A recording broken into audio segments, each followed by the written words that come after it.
ये कहानी करीब 40 साल पुरानी है। 980 में 23 साल की कमला की जिंदगी में सब कुछ ठीक चल रहा था, पर एक दिन उसके पिता अचानक कहीं गायब हो गए। उसने अपने पिता को बहुत ढूंढा, लेकिन वह कहीं नहीं मिले। कमला की मां की मौत पहले ही हो चुकी थी और वह अपने पिता के लापता होने के बाद बहुत ज्यादा अकेली पड़ गई थी। जब कई कोशिशों के बाद भी उसके पिता नहीं मिले तो सबने उन्हें ढूंढना ही छोड़ दिया और हार मान इतनी टेंशन के बीच कमला का ध्यान रखने वाला कोई नहीं था। इसलिए कमला के चाचा चाची ने उसकी शादी प्रभाकर परिवार के बड़े बेटे अजीत से कर दी, ताकि कमला का ध्यान रखने लिए हमेशा कोई हो। अजीत ने कमला को उसके मुश्किल समय में संभाला और वह थोड़ा बेहतर महसूस करने लगी। कमला अपने नए घर में अपनी नई जिंदगी से एडजस्ट करना सीख रही थी और धीरे धीरे खुश होने भी लगी थी। सारा परिवार उसे बहुत प्यार देता था और उसका ख्याल भी रखता था। खासकर उसका देवर राजेश पर धीरे धीरे चीजें बदलने लगी। एक दिन जब कमला सो रही थी तो उसकी अचानक किसी के रोने की से नींद खुल गई। उसने अपने बगल में देखा तो अजीत अभी भी सो रहा था और कमरे में उन दोनों के अलावा और कोई नहीं था। उसे वह आवाज फिर से आई, लेकिन अभी भी उसे कोई नहीं दिख रहा था। उसने इसे अपना वहम समझा और चुपचाप वापस सो गई। लेकिन उस दिन के बाद से उसे लगभग हर वक्त वो रोने की आवाजें सुनाई देने लगी थी। उसे ऐसा लगने लगा था कि आवाजें शायद उसके पिता की हैं, जो दर्द में चीख रहे हैं और उससे मदद मांग रहे हैं। कमला अब घबरा चुकी थी और उसने यह बात अजीत और रजनीश को बताई। दोनों ने यह उसका वहम समझा और उसे कहा कि शायद यह इसलिए हो रहा है क्योंकि वह अपने पिता को बहुत मिस कर रही है। धीरे धीरे कमला की तबीयत भी खराब रहने लगी। उसे हर वक्त गुस्सा आने लगा था। वो छोटी छोटी बातों पर चिढ़ जाती थी और अगर उसे से कोई किसी भी चीज के लिए मना करता तो वह उसको जान से मारकर खाने की धमकी देने लगी थी। सबको लगा कि अपने पिता के खोने का दुख उसके दिमाग पर हावी हो रहा था, लेकिन इस सबके बीच कमला को वो आवाजें अभी भी आ रही थीं। एक दिन वो आवाज कमला को हवेली के एक पुराने कमरे से आ रही थी।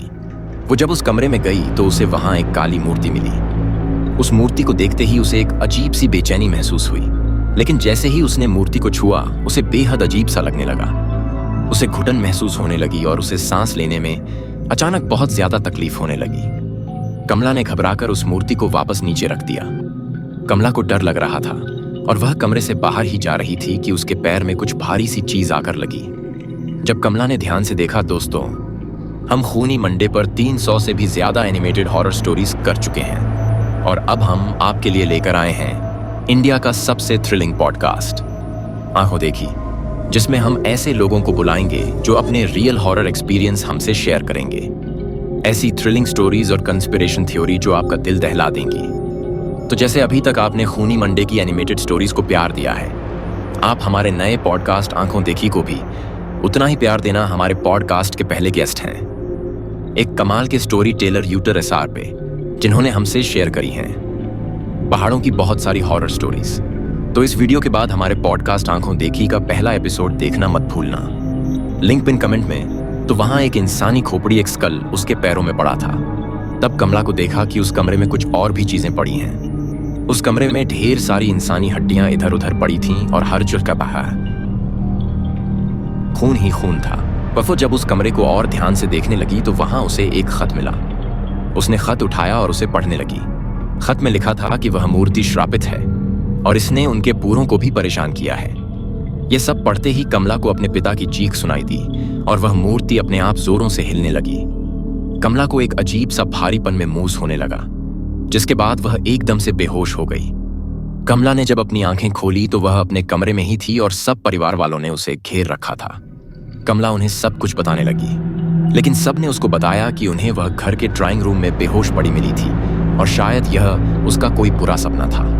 उन्होंने कमला को दवाई दी और उसे सुला दिया, पर उस रात कमला हमेशा हमेशा के लिए बदल गई। अजीत बाकी रातों की तरह डिनर के बाद वॉक करके कमरे में आया तो उसने देखा कि कमला बिस्तर पर नहीं, बल्कि कमरे के एक अंधेरे कोने में दीवार की तरफ मुंह करके जोर जोर से हंस रही है।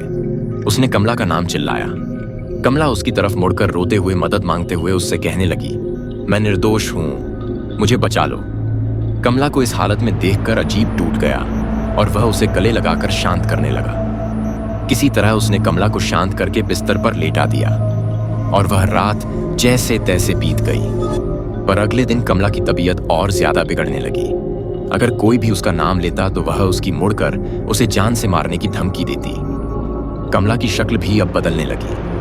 धीरे धीरे उसका चेहरा सफेद पड़ने लगा था। आंखों के नीचे काले गड्ढे हो गए थे और वह पागलों की तरह बिहेव करने लगी थी। सारा प्रभाकर परिवार कला को इस हालत में देखकर बहुत परेशान था, क्योंकि कमला ने रात को पागलों की तरह हंसना शुरू कर दिया था। कमला पूरा दिन बस रोती और हंसती रहती। प्रभाकर परिवार को लगा कि कमला पागल हो चुकी है, लेकिन उससे पहले वह कुछ कर पाते, उनके साथ एक बहुत बड़ा हादसा हुआ।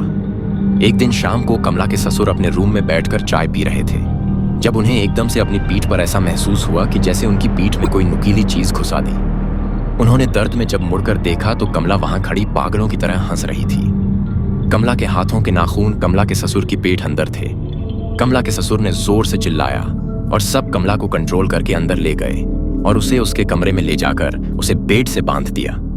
लेकिन देर रात अजीत ने देखा कि कमला बिस्तर में थी ही नहीं। उसने बाहर जाकर देखा तो कमला भागती हुई उसके ससुर के कमरे में गई। अजीत कमला को पुकारता हुआ उनके कमरे में घुसा और इससे पहले वो कुछ कर पाता, कमला ने अपने ससुर को पकड़ लिया और बिना कुछ सोचे समझे उन्हें जानवरों की तरह मारकर उनके शरीर का मांस नोचने लगी और फिर उसे खाने लगी। पूरा घर चीख और डर से गूंज उठा, लेकिन कोई भी कमला को रोक नहीं पा रहा था। अजीत और उसकी मां ने कमला को उनके पिता की लाश के साथ लॉक कर दिया। उन्हें कुछ समझ नहीं आ रहा था और अंदर कमला पागलों की तरह चिल्लाई जा रही थी। वह जोर जोर से चीख कर कह रही थी कि मैं सबको खा जाऊंगी। अजीत की मां को समझ आ गया था कि कमला पर किसी का काला साया पड़ गया है, या वह खुद एक चुड़ैल बन चुकी है, जिसे रोक पाना अब शायद असंभव हो गया है। उस रात उनकी मां अपने दोनों बेटों को लेकर उस हवेली से निकल गई और अपने एक रिश्तेदार के घर चली गई। जब वह अपने रिश्तेदार के घर पहुंचे तो अजीत की मां ने उसे बताया कि कमला के साथ जो हो रहा है वह कोई इत्तेफाक नहीं, बल्कि काला जादू। वो कपता का जो उनके घर के पूर्वज करते करते मर गए। उन्होंने अजीत को बताया कि उनके घर में एक शैतानी मूर्ति है जो शापित है और उसी शैतान का साया शायद कमला पर आ गया है और अब वह किसी को नहीं छोड़ेगी। कुछ समय बाद उस हवेली से 4 डेड बॉडीज मिली। अजीत के दोनों पेरेंट्स और कम सबकी डेड बॉडीज को वहां से ले जाया गया। राजेश उस दिन के बाद कहीं गायब हो गया। लोग कहते हैं कि आज भी उस हवेली में कमला की आत्मा भटकती है और वह किसी को नहीं बख्ती, और अगर कोई भी उस हवेली में गया तो वह उसकी जान ले लेगी, और इसीलिए आज तक वह हवेली वीरान पड़ी है। दोस्तों, अब से हर दिन एनिमेटेड स्टोरीज वैसे ही आती रहेंगी और उसके साथ हर दिन आएगा आप की पयाना।